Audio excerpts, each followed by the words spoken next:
The French Open had ended in heartbreak. It looks like you're writing a dramatic YouTube documentary-style script. One important note, there is no verifike. A straight sets defeat. A long walk off the clay. Another dream delayed. As Alex Eala disappeared through the tunnels of Roland Garros, the noise that had followed her all week slowly faded into the Paris night. Philippine flags that had transformed Court 14 into a sea of red, blue, and white were folded away. The chants that had echoed across the grounds fell silent. For the third consecutive year, she was leaving Paris earlier than she had hoped. A few days later, she was back in Mallorca. The familiar red clay courts of the Rafa Nadal Academy stretched beneath the evening lights. The routine was comforting: practice, recovery, reflection. Yet the disappointment remained. Every athlete knows that losses linger longer than victories. The scoreline kept replaying in her mind. The opportunities missed. The points she wished she could play again. Sleep refused to come. Then, at 11:47 p.m., her phone buzzed. A message from her agent. "Don't go to sleep. Someone wants to talk to you. Someone important." Alex stared at the screen.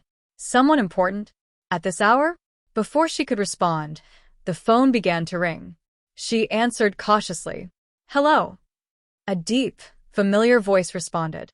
"Alex, this is Cristiano Ronaldo." For a moment, time seemed to stop. Cristiano Ronaldo, one of the greatest athletes the world had ever seen. The football icon whose career had shattered records across continents. The global superstar who had transformed his name into a worldwide business empire. Alex sat upright. "Mr. Ronaldo?" she whispered. I don't understand." Ronaldo laughed softly.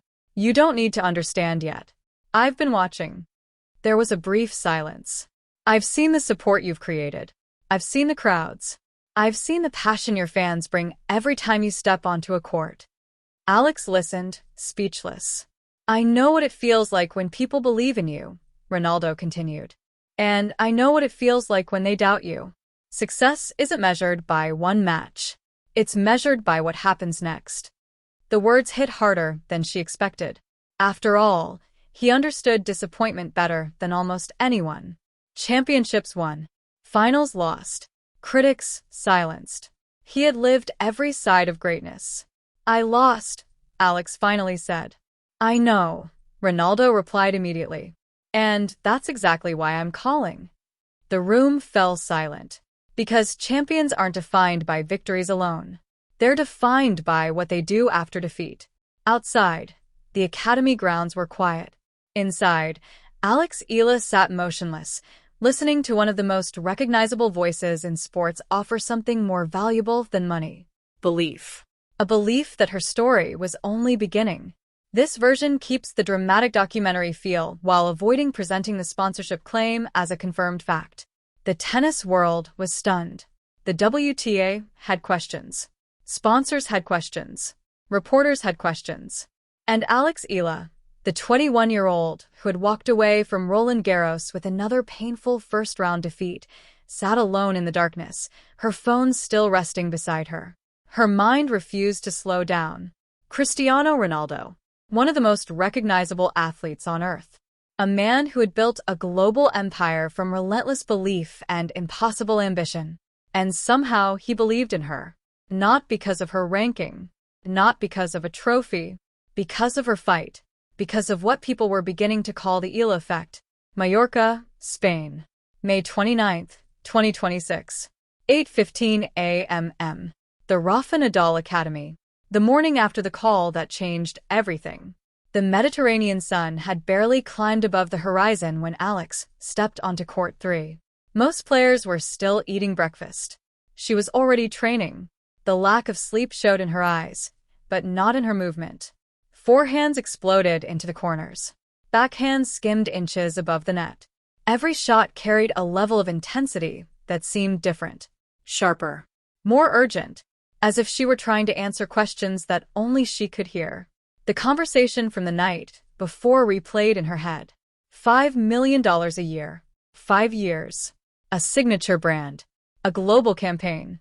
The numbers were almost impossible to comprehend. Yet it wasn't the money that kept echoing in her mind.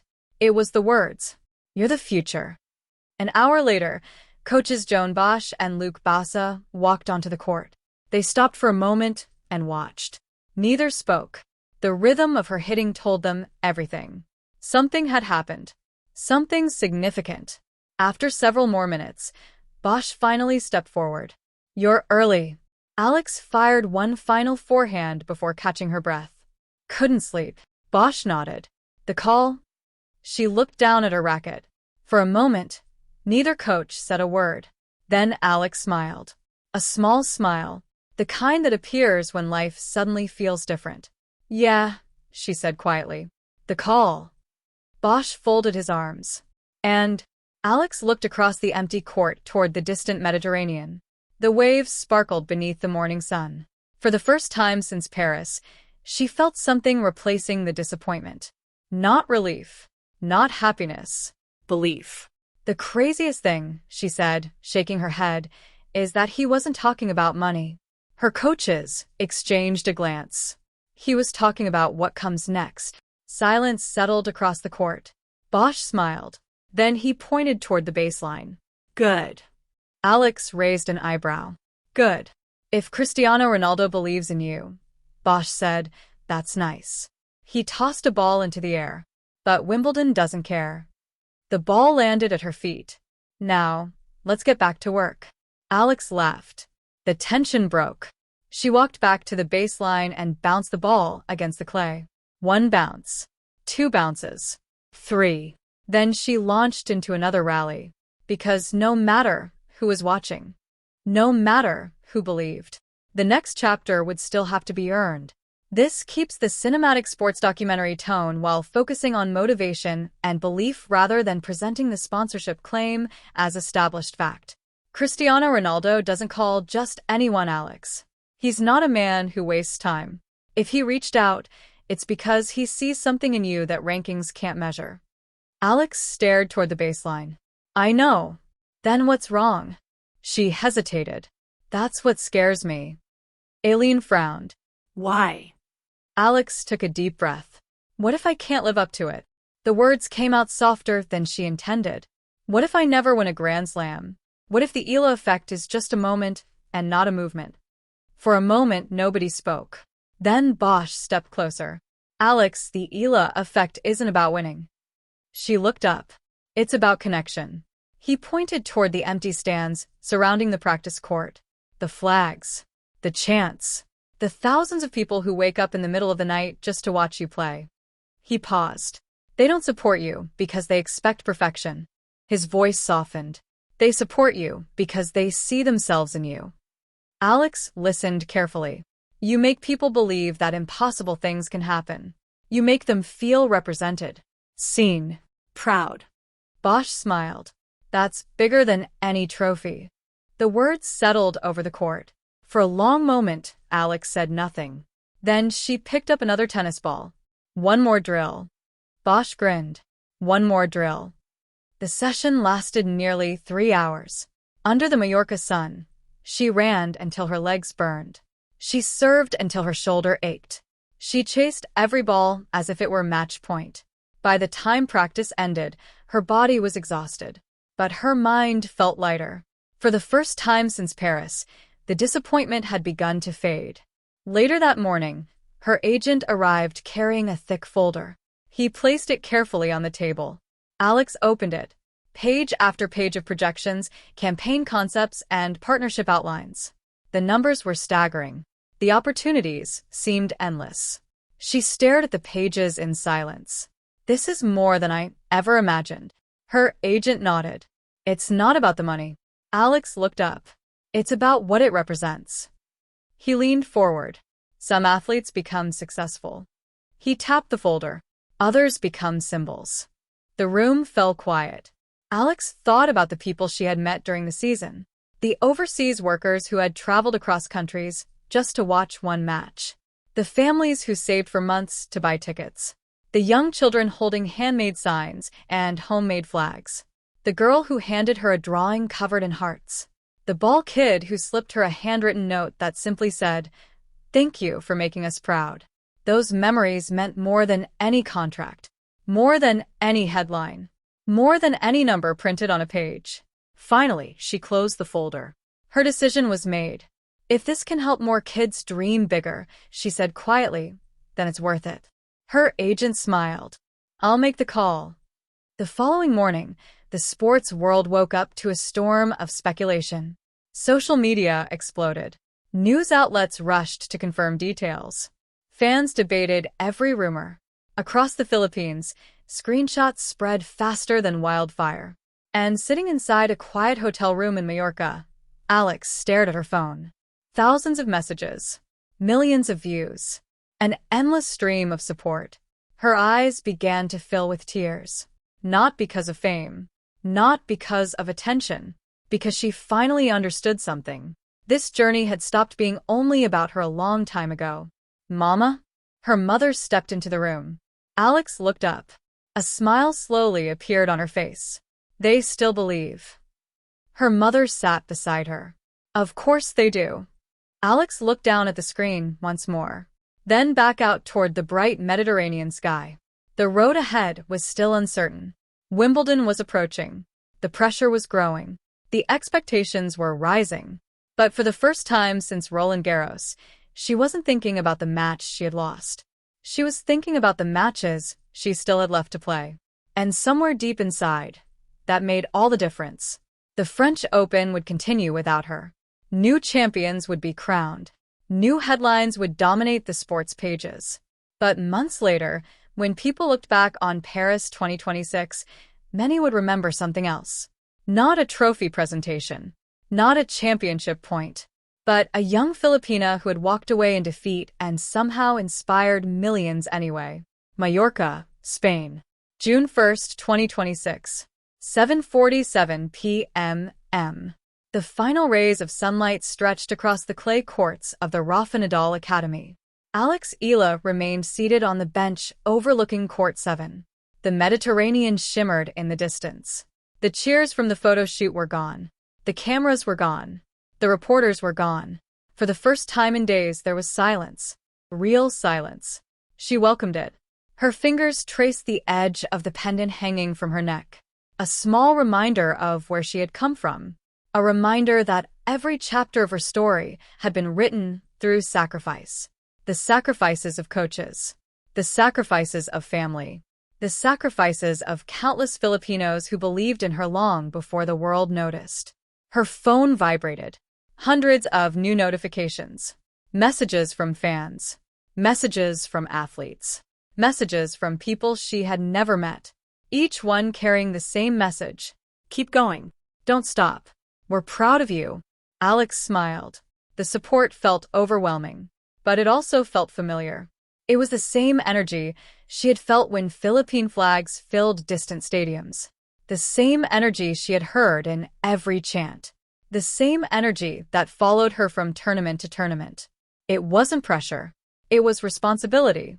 A responsibility she willingly accepted. Because every generation needs someone to show what is possible.